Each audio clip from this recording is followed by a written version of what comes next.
Olá pessoal, tudo bem? Boa noite. Espero que vocês estejam gostando dessa série que estamos fazendo sobre perícia grafotécnica, sempre às segundas-feiras, às 8 horas da noite, com o objetivo de trazer informações muito pontuais aqui para que vocês possam aplicar no dia a dia. Lembrando que no nosso curso completo, lá na jusexpert.com, lá vocês têm os modelos, profundidade, detalhes, muito mais ricos. Mas aqui, pelo menos, é uma orientação bem interessante. Lembrando, se você não for inscrito aqui no canal, se inscreva, por favor, compartilhe esse vídeo e mande suas dúvidas aqui abaixo, que talvez ela seja tema de uma próxima aula. Combinado? Bom, para aqueles que não me conhecem, meu nome é Gleybe Prete, eu sou advogado e professor universitário desde 2003, ou seja, 20 anos. Sou perito judicial, assistente técnico desde 2011 e desde 2019 eu estou com a JusExpert, pessoal. JusExpert, criação aqui do professor Rodrigo, professora Roberta, meus dois irmãos queridos que me convidaram para estar aqui. E o nosso objetivo é transformar vidas ensinando esta profissão a todos que realmente querem uma mudança na vida. Então, muito obrigado a todos os envolvidos. Sou pós-doutor na área do direito, além da formação em direito, sociologia, história e pedagogia. Mas estamos aqui com o objetivo de trazer essas informações aqui a todos. E eu separei algumas perguntas e respostas para você. Então vamos lá. Primeiro, professor, fiz o curso, peguei o certificado do senhor lá, fiz o cadastro no tribunal e abri meu e-mail. Bum! Fui nomeado, ou seja, fui chamado para fazer um laudo, professor. E agora, por onde eu começo? Bom, aqui no canal, gente, tem vários vídeos que eu falo sobre o aceite. Pode digitar, fica a lição de casa, tá? Aceite Gleybe. Só coloca assim, sairão aqui duas aulas, uma de 28 minutos, acho que uma de 25 também. Assistam essas duas aulas, pessoal. Elas são muito ricas em os detalhes, como vocês deverão fazer o aceite, os cuidados, que vai te evitar 99% de problema. Combinadinho? Então assista essas aulas para ficar legal. Mas aí como é que eu começo o meu primeiro laudo, professor? Gente, você começa o seu primeiro laudo pegando o modelo que nós temos lá no curso. Com este modelo, ali tem, tá completo, do início ao fim. Aquela assinatura que nós colocamos como exemplo, você retira e coloca as duas assinaturas que você vai analisar. A assinatura da pessoa e a assinatura questionada. E aí você vai comparando um ataque, remate, inclinação axial, pressão, esquírulas, vai batendo uma a uma, tá? No final fecha com a tabela, lá do professor Rodrigo, tabela grafoanalítica, e consequentemente a conclusão do teu laudo. Aí com o tempo você vai moldando esse laudo do seu estilo. Mais denso, mais curto, mais figuras, menos figuras. Ah, professor, mas eu não sei mexer direito com o Word. Tem uma aula aqui muito bacana no canal também que se chama Melhor Aplicativo para Perícia. Veja lá, eu dou umas dicas muito legais lá para vocês no Word, uma das aulas mais vistas aqui no canal, vale a pena. E aí você termina esse primeiro laudo, manda para os nossos professores aqui, orientadores, que eles lhe darão o feedback.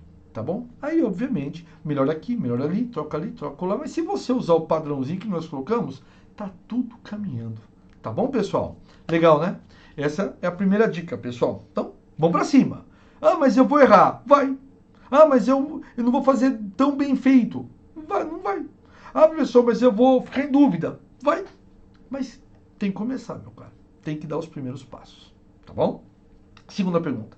Professor, existem muitos tipos de contratos, cheques, notas promissórias, títulos de crédito, tudo isso envolve a documentoscopia. Existe modelo de laudo para tudo isso? Evidentemente que não, meu caro. Se você pensar, professor, mas tem um modelo de laudo que trata de selo de contrato de compra e venda?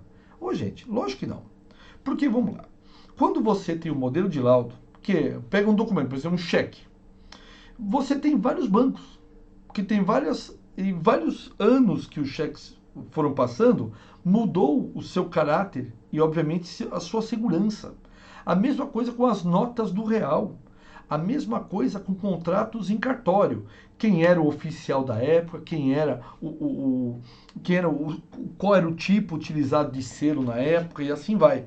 Então, quando você se deparar com um documento, para saber se aquele documento ele é verdadeiro ou falso, você tem que entrar em contato com quem emitiu aquele documento. Ah, mas foi um particular, Gleb, compra e venda ali de um carro. Mas tem o reconhecimento da assinatura? Tem.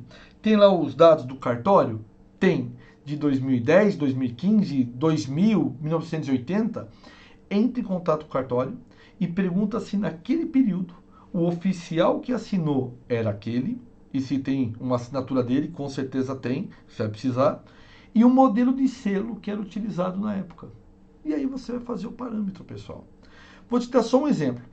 É muito comum o cartório constantemente mudar o oficial, ou responsável, ou o selo. Porque até mesmo por segurança, né? E, consequentemente, não teria como ter um modelo de laudo para todos esses tipos. Mas o que você tem que fazer? Proatividade. Entrar em contato no local, pedir os parâmetros e fazer o mesmo. Tá bom? Vamos lá. Uso capião agora foi a pergunta. Professor, fui chamado para fazer uma investigação de uso capião.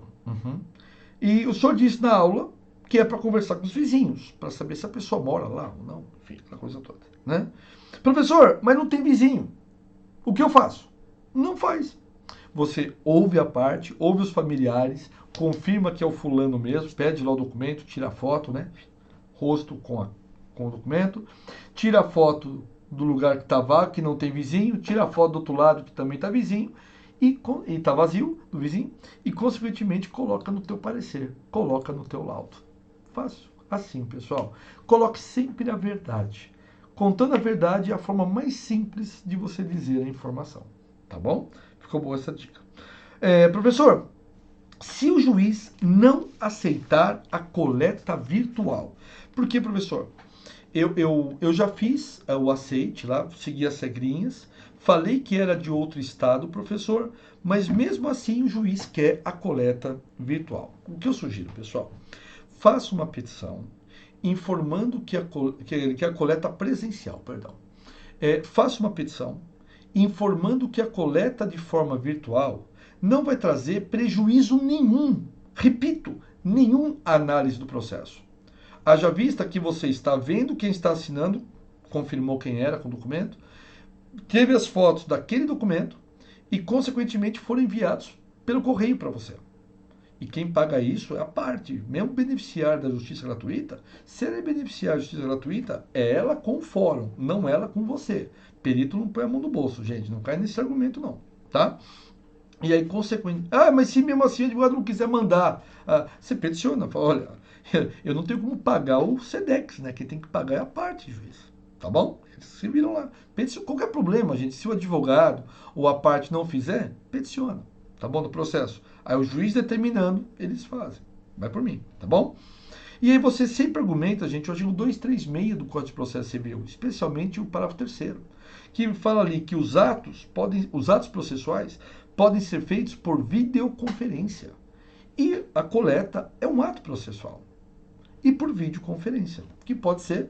E a lei fala que tem que ser algum tipo de aplicativo A, B, C ou D? Não. Que tem que ser um aplicativo do fórum? Não. Então, gente, isso bem antes da pandemia já existia e depois continuou. Beleza? Ficou essa dica também. Professor, eu quero fazer o meu cadastro de autônomo na minha prefeitura. Eu preciso do certificado da escola, aqui da JusExpert? Sim, gente, é bom ter o certificado em mãos para você fazer lá. Mas presta atenção numa coisa. O pessoal se bate com esse cadastro, gente. Mas se bate de uma maneira assim, se perde, porque não segue orientação. Quando você for na prefeitura para fazer o seu cadastro como autônomo, você tem que chegar lá e falar o seguinte: olá, bom dia, boa tarde, eu quero saber onde que faz o cadastro como autônomo. Mas o que você quer ser? Um prestador de serviço. Não fala perito grafotécnico, que talvez naquele rol daquela prefeitura não tenha perito grafotécnico. Aí a pessoa vai te olhar e falar, aqui a gente não faz cadastro. Peraí, mas se um marceneiro que trabalha autônomo, um eletricista que trabalha autônomo, um advogado que trabalha autônomo, não vai ter registro aqui na cidade como autônomo? Entende? Então coloca aí, por favor, você fala para a pessoa, cadastro de autônomo / prestador de serviço. Fala isso. Não fala perito grafotécnico, gente, que o fulano vai ficar te olhando com cara de paisagem, sem saber o que faz. Então, evite problema. Beleza? O que mais aqui é importante? Professor, eu não tenho experiência nenhuma. E lá tem um currículo lá da Jus Expert, bonitão lá, só para a gente preencher, para poder mandar para as varas e para a empresa. Eu não tenho experiência, professor. O que eu coloco? Nada, né? Ou seja, pessoal, se você não tem experiência, não tem como inventar a experiência. Só vamos colocar no currículo aquilo que você fez. Ah, mas eu trabalhei X anos em tal empresa, já fiz tais cursos, isso, aquilo. Coloca ou não, professor? Depende. Esse curso que você fez lá atrás, esse trabalho que você teve lá atrás, tem relação com a perícia? Alguma coisa, né? Com a perícia grafotécnica? Não, professor, eu trabalhava, por exemplo, em almoxarifado, trabalhava, por exemplo, como office boy. Coloco? Não. Tem muitos cursos que eu fiz, pessoal. Vou dar um exemplo de um curso que eu fiz de pedreiro, sabia? Mestre de obra e pedreiro. Por quê? Primeiro, por dois motivos eu fiz esse curso, pessoal. Primeiro, porque eu adoro aprender. E segundo, quando eu vou fazer alguma coisinha em casa, eu mesmo faço, entendeu? Primeiro que eu gosto, é uma terapia para mim. E quando eu peço para alguém fazer, fulano, vamos fazer desse jeito. Ah, não dá para fazer. Olha aqui o tio Gleibe, eu faço um pouquinho, ó, tá vendo? Deu pra fazer. Agora é só continuar desse jeito aqui que dá. Ah, eu não sabia que dava. Ah, não, mas dá. Fica tranquilo aí, bom trabalho. Então a gente faz cursos para usar na prática. Eu coloco isso no meu currículo? Não. Não é por vergonha, não tem vergonha nenhuma, senão não falaria aqui.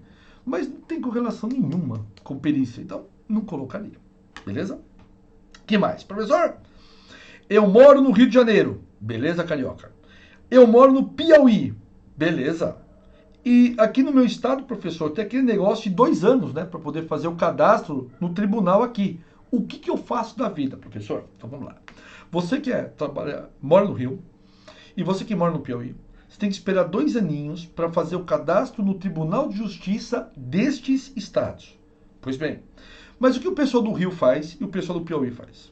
Se cadastra em outros estados. Brasil inteiro. Legal? E aí, consequentemente, lembrando que essa proibição dos 2 anos é para Tribunal de Justiça e não para TRT, Tribunal Regional do Trabalho, ou TRF, Tribunal Regional Federal. Normalmente os TRTs, TRFs, exigem nível superior, tudo bem? Diferentemente dos TJs, que aceitam um nível médio. Então, meus caros amigos, mas podem exigir nível superior também, evidentemente. O que você tem que fazer, então? E se cadastra nesses outros tribunais, tá? Além do mais, você aí do Rio e você do Piauí, você poderá trabalhar no seu estado já quando receber o certificado da escola. Como professor? Como assistente técnico. Legal, né? Bom, essa aqui é a primeira parte. Separei mais umas aqui para vocês. Tem que passar muito rápido, pessoal. Professor, eu posso ser chamado fora do meu município para fazer uma investigação de uso capião? Ou para avaliar bens móveis? Pode, pode. E aí, professor, eu vou ou não vou? Depende. Vamos lá. Primeiro, o valor da causa é grande. Uma aluna acabou de me chamar aqui falando que foi chamada para avaliar bens, cadeiras, gente, de 16 milhões de reais. Pode ter certeza que você pode cobrar um belo do honorário que eles vão pagar, inclusive todo o transporte para você. Se você não quiser ir, você pode pedir para alguém ir no seu lugar. Vai lá, tira as fotos, né? Ou investiga lá o uso capião e tal. Ou mais prático, contrata alguém no local, pessoal. Por exemplo, joga no grupo. Você está no grupo lá do Telegram nosso, você viu lá que tem gente do Brasil inteiro. Né? Chega lá no Telegram e fala assim, pessoal, tem alguém aí em tal cidade? Que eu sou de outra cidade, e eu preciso que nessa cidade alguém faça um trabalho aí de uso capião, ou de investigação, ou de avaliador de bens, ou colher uma assinatura. Alguém da cidade pode fazer esse trabalho para mim? Aí você coloca nos seus horários e faz. Quanto mais você evitar sair da tua cidade, melhor. Claro, de preferência virtual. Mas quando é uso capião, veicular, avaliação de bens, aí é bom que esteja alguém no local. Tá bom? Fica essa dica aí. Professor, eu fui na prefeitura fazer o meu cadastro como autônomo. E, professor, é o seguinte, estão cobrando uma taxa lá. Paga ou não paga? Paga. Se a tua cidade cobra, você tem que pagar. Em São Paulo, capital, onde eu fiz a minha. Isso em 96, pessoal, eu fiz a minha. Né? Não paga. Não paguei e não pago até hoje. Tá certo? Pago, obviamente, o ISS, que é Imposto sobre Serviço. Mas não paga taxa para cadastro de autônomo aqui na cidade de São Paulo. Agora, se na tua cidade, eu já vi cidades que cobram R$ 800 por ano, R$ 1.000 por ano. Ah, professor, são seus vereadores que criaram essa regra. Então é com o seu vereador que você tem que conversar, tá bom? Para mudar a lei e falar, meu amigo, quem quer ser autônomo nessa cidade aqui com uma lei absurda dessa? Beleza? Faça isso. Professor, eu fiz a prova e fui aprovado só em 1 ou 2 cursos, né? Tipo, só documentoscopia e avaliador de bens. Eu posso me cadastrar nos tribunais? Pode, gente. Mas e os outros? Eu vou fazer as provas daqui 1 mês e meio, 2 meses e tal. E os outros? Aí quando você for aprovado nos outros, você vai atualizando esse cadastro e já pode ser chamado o quanto antes. Tá bom? Então pode se cadastrar sim, não tem galho, tá? Outra. Professor, afinal de contas, a coleta de assinatura, ela é obrigatória ou não, professor? O que você me diz aí? Gente, eu parto sempre do princípio que a coleta sempre tem que ser feita de assinatura. Sempre. A não ser que a pessoa tenha falecido, evidentemente, ou esteja acamado, ou esteja doente e tal. Mas tirou isso, pessoal, vão firmes e fortes e façam a coleta. De preferência sempre virtual. Não precisa pagar ninguém para fazer isso para você, pessoal. Não precisa mandar ninguém, por favor. Você trabalha da tua casa. Já dei até a base legal aqui, né? O artigo 236 do CPC, parágrafo terceiro. Tem outros, né? Tem o 385, 453, o 461, parágrafo 2º, a resolução 345 de 2020 do CNJ. Gente, é só descrever, dizer que não vai ter prejuízo nenhum na análise, que não terá problema nenhum. Ah, mas se o juiz bater o pé e falar que não quer? Não quer. Substitua o perito, excelência. Não me interessa ir na cidade. Beleza? Professor, naquela coleta de assinatura, eu sempre faço aquelas perguntas que está lá no material? Na minha opinião, sim. Se a pessoa usa remédio, se ela passou por algum estresse, se ela teve alguma debilidade física. Porque isso tudo pode ter influência, pessoal, na escrita. E isso enriquece o teu laudo. Então sempre faça as perguntas. E se você achar que tem mais alguma coisa de esquisito, pode perguntar além daquilo. Tá bom? Professor, eu fui chamado num processo, e aí fiz o laudo, tudo certinho, respondi os quesitos, e de repente eu fui intimado dizendo que tem quesitos suplementares. Tem aula sobre isso, né, de quesitos lá para vocês, completos. E aí, professor, eu faço ou não faço essa resposta? Claro, tem que fazer. Eu cobro ou não cobro? Aí depende também. Se for uma reanálise, praticamente todo o laudo, você vai cobrar mais. Agora, se for para responder aquilo que você já colocou no laudo, gente, não cobre. Responda ali, manda para o processo, está tudo certo. Quesitos suplementares são apresentados depois do laudo. Beleza? Professor, eu fui chamado para analisar tal assinatura de tal contrato. E foi me dado essas aqui como parâmetro. Só que no contrato, ou melhor, no processo, existem outras assinaturas do fulano. Eu posso usar essas assinaturas também, professor? Pode, gente. Você não precisa se limitar só àquelas duas. Você pode pegar outras assinaturas para poder juntar no teu laudo e fazer análise. Quanto mais parâmetros você tiver para chegar no consenso, sem dúvida nenhuma, fica muito mais rico o teu laudo. Bacana, né? Bom, pessoal, isto posto, né? Opa, não bateu 20 minutos, então tá ótimo, bacana. Senão mudou o algoritmo aí, gente, do YouTube, não posso me exceder muito, senão esse vídeo não chega até você. Então, meus caros, com isso nós terminamos mais um episódio aqui da série, tá certo, gente? Segunda perícia. Espero realmente que você esteja gostando. Mande as suas dúvidas aqui abaixo, que, repito, poderá ser objeto de uma aula posterior. E lembrando a todos vocês, meus caros, que nosso site, jusexpert.com, está disponível ali para vocês. E fiquem atentos às novas turmas que logo mais abriremos para novos peritos e novas peritas. Um forte abraço a todos, boníssima noite, até a próxima.